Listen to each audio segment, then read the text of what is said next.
First with breaking news. First with new information. Plus, your first alert forecast. 19 News starts now with a breaking news alert. We begin with breaking news this afternoon. First at 4, a Summit County man now facing the death penalty for the murder of an Akron mom and her 12-year-old son. A grand jury indicting Brandon Casto late this afternoon. Prosecutors say he shot and killed Tanya Manguel and her son Jericho back in March. They were in their car outside a home on West Wilbeth Road at the time. Casto was later captured more than 180 miles away from the scene. This is breaking news. The suspect in a gruesome double murder now facing the death penalty. Thanks for joining us on 19 First Alert at 4 and streaming on 19 News Plus. Nicole has the evening off. 3 people are dead following a double murder-suicide. Now police are trying to piece together what happened.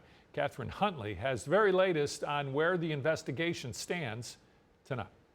Just a horrible tragedy here in Lakewood, a double murder-suicide. And now today we're learning more about the massive impact the people who were killed had on their community. I can't even tell you how many lives she's touched. I mean, she was such an incredible person. Amanda Wackett's friends remembering her today as a wonderful mother and friend. The 33-year-old killed early Sunday morning in her Lakewood home. Police say her boyfriend, Stephen Davis, did it. Investigators say he also killed 35-year-old Richard Easton of Cleveland, a man that was loved by so many people. He was great. He was lovely. He always was a good tipper. He was a good customer. He was kind to everybody. He just was. He loved everybody. He was that kind of person. Police say they received a call from a woman saying her ex, Stephen Davis, shot 2 people on Chesterland Avenue and planned to hurt himself. Lakewood police arrived and saw a pickup truck speeding away from the home. Officers say they chased Davis and his truck a short distance through Lakewood before he stopped here on Warren Road. Davis then got out of the car with a gun, threatening to kill himself. Our guys tried talking to him, telling him that we could help him anyway. He didn't want to hear it. There was no fixing this, and after a few minutes, he shot himself in the head. Police are still trying to piece together exactly what led up to this violent situation that left 3 people dead. Friends say Wackett was an amazing mother. Now her 7-year-old son forced to grow up without a mom. She was also a fixture in the local powerlifting community. She believed in you, even if you didn't believe in yourself. I take a lot of inspiration from her life. I truly do. And I think we all can. In Lakewood, Catherine Huntley, 19 News. Now your 19 First Alert forecast. Certified most accurate since 2004. All right, lots of cloud cover out there as we kind of have transitioned through today. I mean, it has been a little bit cloudy yesterday, and we've just kind of held on to that. You can see that from our forefront field camera out in Avon. And because of all those clouds, it has really been a struggle to see that temperature warm up significantly. We've got one spot checking into the 70s. That's down towards New Philadelphia at 71. Outside of that, it's the mid to upper 60s in a lot of spots, and I don't see a huge change, at least hour by hour here, as we kind of go through the rest of this afternoon and begin the evening hours. You may gain a degree or 2 if we can work in a little bit more of that sunshine, but the big battle is just trying to really lessen that rain chance as this bigger storm system that brought us some rain late last night continues to work its way eastward. We've had a few showers, hit or miss, across the area today. A lot of this activity is starting to diminish now. At this point, we've got a couple sprinkles out to the west of 71, but outside of that, I really don't see an awesome rain chance coming together then through the rest of this evening. So we are on that drying trend, and that's going to hold us, I think, as we get into the overnight. Temperatures tonight, mid to upper 50s, couple lower 60s possible up by the lakeshore. Then tomorrow, still well below average with highs only expected about lower 70s. We'll talk about when that heat returns coming up. An absolutely horrifying day at the park for a 2-year-old girl and her family. Police say a man tried to kidnap her. However, the little girl's nanny jumped in and saved her. First at 4, Brittany Weir with the story. It was supposed to be a normal morning at the playground until a stranger changed everything. This could have gone a lot worse. Lakewood Police Captain Frank Eschweiler says it all started just after 10 a.m. Friday. Their department received a frantic call saying there was an attempted kidnapping. It was within minutes that this happened. It all happened right here at Madison Park. A nanny was walking with two young children when she noticed a man walking up quickly behind them. Before she could react, he grabbed the 2-year-old's wrist and tried to run. Thankfully, that nanny, she fought back, brought that child to safety, and called 911. Right away, good for her, she got on the phone and called us, and within a matter of minutes, we found him up at Clarence and Madison. This body camera footage shows officers flooding the area. They used park surveillance cameras to track down the suspect. Officers brought the nanny back to the scene to identify Zachariah Crawford from Cleveland as the man who grabbed the little girl. He was located quickly and taken into custody. A judge set the 35-year-old's bond at $2 million. Captain Eschweiler says the nanny's instincts made all the difference, and parents should use this as a warning. It's definitely scary. It just goes to show you it can happen anywhere. Prosecutors charged Crawford with attempted kidnapping.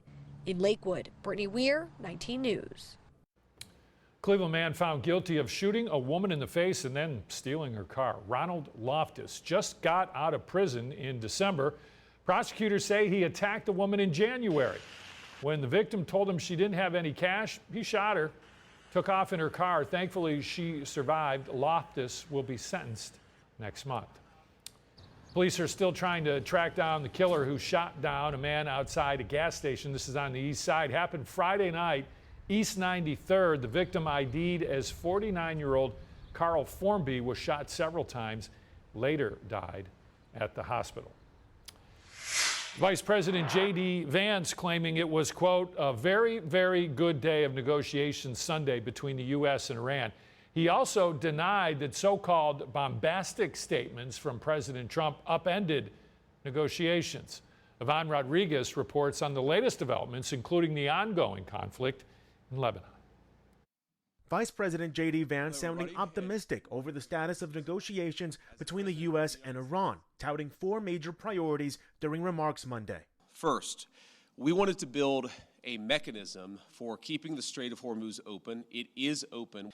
Number 2, we also wanted to build a mechanism, a similar mechanism, for deconfliction for the regional ceasefire. If Hezbollah fires at Israel or if Israel responds. Number 3, we, and this is probably what we're most excited about as Americans, the Iranians have agreed to invite IAEA inspectors back into their country. Vance also said negotiators were able to set up a process for technical negotiations to continue, yet some Democrats are raising concerns. We're having to give away massive concessions just to get back to ground zero, where we were the day before the war began. Amid clashes between Iran-backed Hezbollah and Israel in southern Lebanon, Vance said the talks were still a, quote, work in progress. An Israeli source said Israel is considering announcing symbolic withdrawals from minor areas in southern Lebanon. I mean, one of the most extraordinary aspects of the last few days, weeks, is the U.S. recognition, acknowledgement, whatever you want to call it, to the fact that Iran has a major role to play in Lebanon. As for what's next,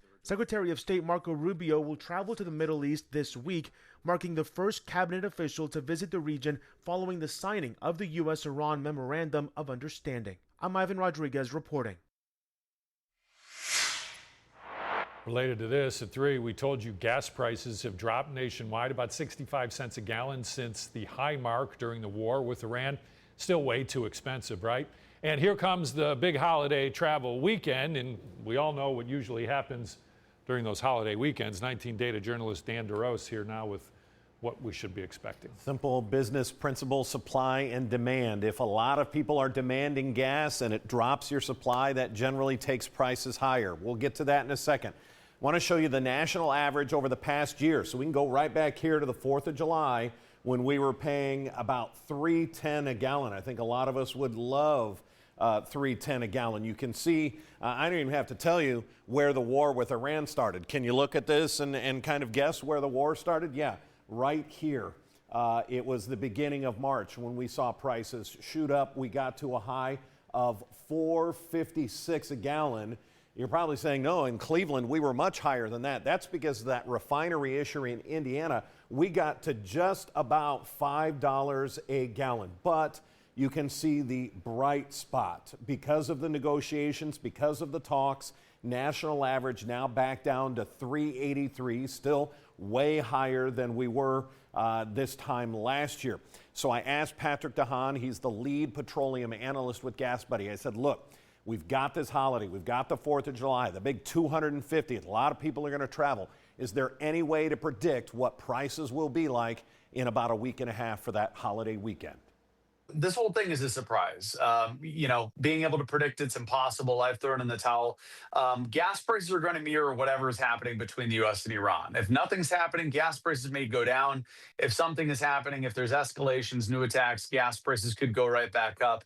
And that could be a threat that looms over our head for much of the rest of the summer. And I can't quite predict it. So again, everything is tied into the negotiations with Iran. We just have to watch. If things escalate, watch out. Those prices could go the other direction. We want to see them obviously continue to go that way. I don't have to tell you that. You could have drawn this. You could have come up and done the big board today.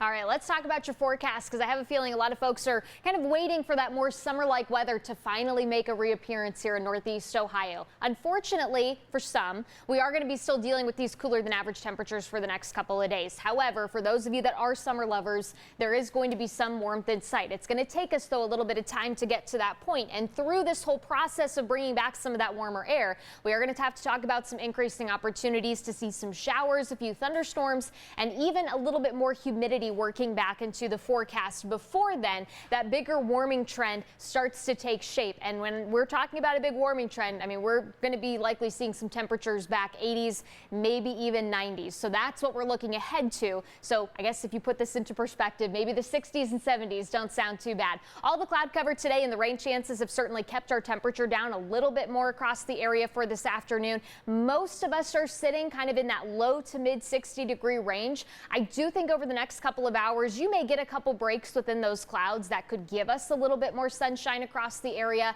Largely, though, we should stay pretty overcast. You'll also notice what's been a breezy day today. We're going to finally start to see a little bit of that wind relaxing a bit more tonight as well. Winds are out of the northeast right now, about 16 miles per hour. That will decrease as we go through the overnight hours. We'll talk about when that bigger warm-up trend comes back into play coming up here in your full forecast. Well, recent federal data shows hiring is picking up in some industries. That includes healthcare and the skilled trades. But even with those gains, long-term unemployment is at 4.5-year high. And employers say some positions are still hard to fill. So what's going on here? Michael Yoshida has more on that disconnect between hiring managers and those who are looking for work. As hiring in the U.S. appears to be picking up, some employers are still struggling to fill open positions. There's a disconnect going on in the market right now. Indeed's Priya Rathod says new data from the company shows of the top 10 roles employers are recruiting hardest for right now, half are in healthcare, with nearly all the rest in skilled trades. What we're seeing is that a lot of the jobs that job seekers are looking for don't match up with the jobs that employers are having a hard time recruiting for. A mismatch, but Rathod says it doesn't have to be a deal breaker. Her advice for recent or upcoming graduates, stay flexible, especially in a world shaped by artificial intelligence, where human-based skills like critical thinking, communication, leadership, and adaptability are becoming more valuable across industries. Those skills aren't just learned from that perfect next job. They can be learned from internships, from retail positions, and it's going to create the experience and the knowledge you need to get into several different careers moving forward. And many in-demand jobs, especially in skilled trades, don't require a 4-year degree. So for people considering a career switch or those out of work for a while, Rathod says pivoting into an in-demand field may be more achievable than it sounds. In many cases, you can get certifications, again, within 6 to 18 months. Hone in on the one certification you have to have in order to be employed in this role, and go in that direction and combine it with your transferable skills to get into these stable professions. I'm Michael Yoshida reporting. Well, it's been about a month since college graduation season. Many new grads are still wondering what their career will look like or start with. Recent survey showed 80% believe artificial intelligence is making it harder to find an entry-level job. To find that first real opportunity, new grads and college students right now, the experts say, need to spend time developing human relationships while also getting familiar with AI. this is what I want all these kids to do during college. I want them to strengthen their in-person connections because that is how people are getting hired. Paradoxically, the more digital the process becomes, the more real-life connections turn out to count. Listen, with jobs... Experts say it is also a really good idea to look for a mentor who can help be a guiding force in their career.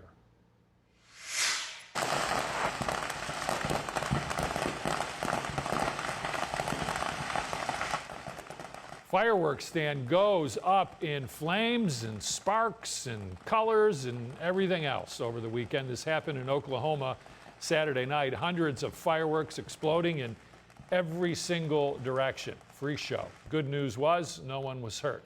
Firefighters are still trying to figure out how it started. And how about this? More than 2 million bees escaped into the wild after a semi-truck carrying bee hives overturned.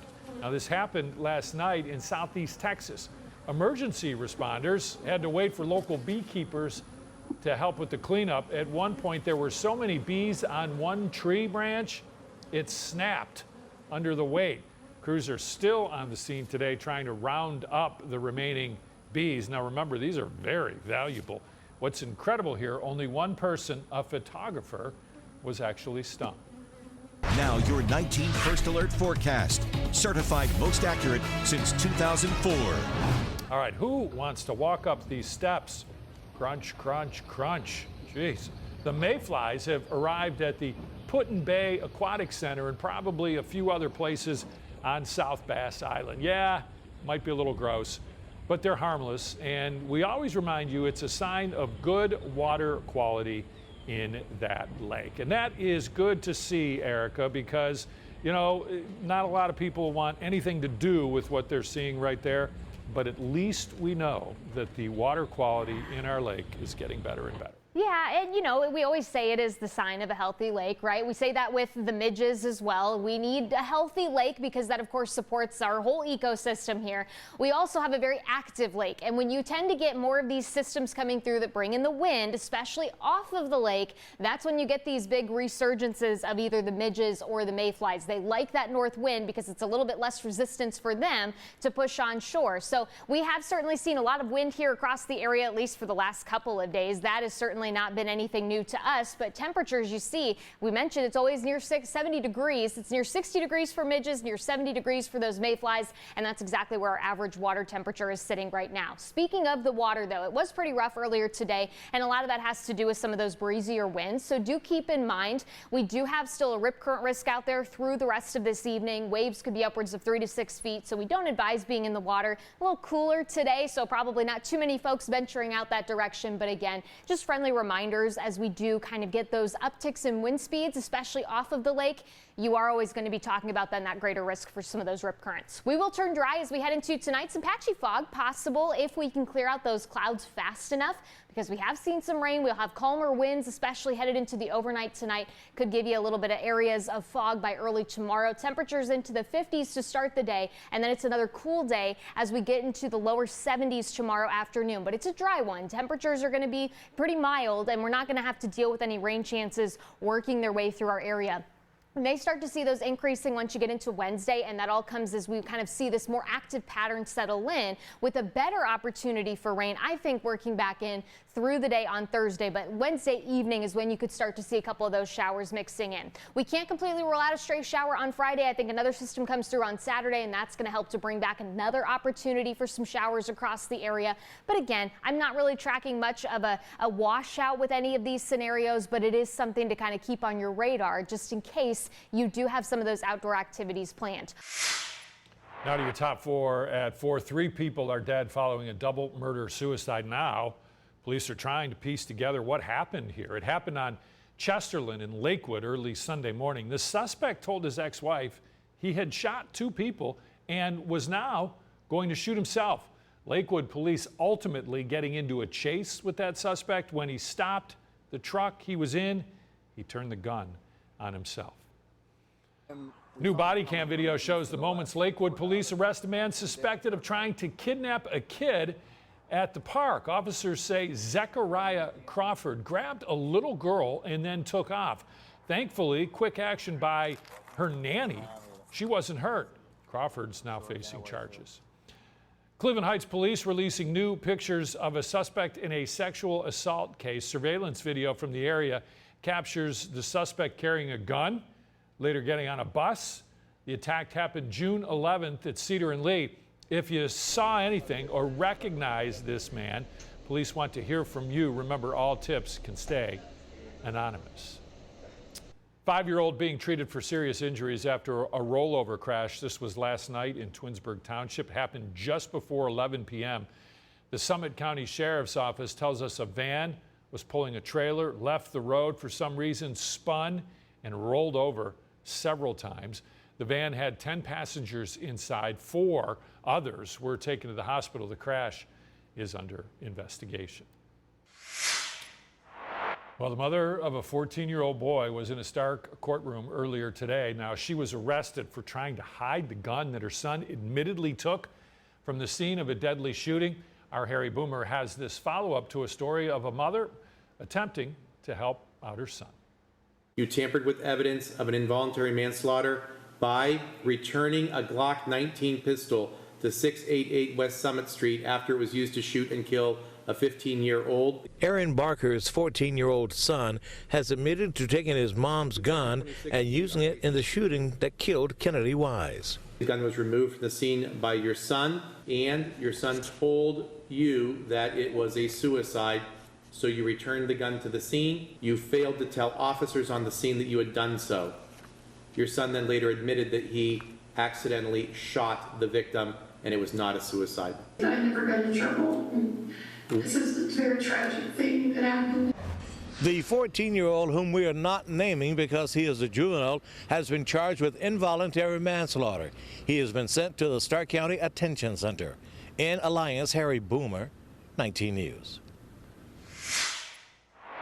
A 19 crime alert. The U.S. Marshals are looking for 33-year-old Timothy Kukla. He's wanted for rape. Kukla is known to hang around in the Cleveland area. If you have any information about him, your tips can stay anonymous. Well, the reflecting pool in the nation's capital continues to face big-time problems. After a more than $16 million overhaul, the Washington landmark has been plagued with algae, which turned the water a swampy green. Now, the paint's peeling as they try to get rid of the algae. Ed O'Keefe has the story. President Trump is promising to drain the swamp again. He says work to restore the green peeling mess to American flag blue will begin immediately, blaming vandals for ongoing problems, but with no proof. An administration official says at least 10 people were arrested or given citations for allegedly vandalizing the Washington landmark. But the White House didn't respond to requests for comment for more information about the president's accusations. He launched the repair project earlier this year, ahead of America's 250th birthday celebrations.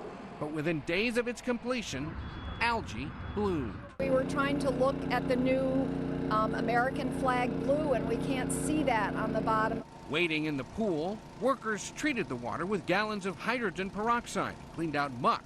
But in some places, the American blue coating is now floating to the surface. The green water takes a back seat here to fixing any potential areas that have been damaged. Swimming pool and aquatic systems specialist Steve Gooddale says the scale of the reflecting pool is a unique challenge. It's perhaps similar to a man-made shallow lake. It's unique in that it's unlike a swimming pool where we manage it with a chemical sanitizer, chlorine. That's not an option here. Then on top of this, we add the grand scale to it, making it all more complicated.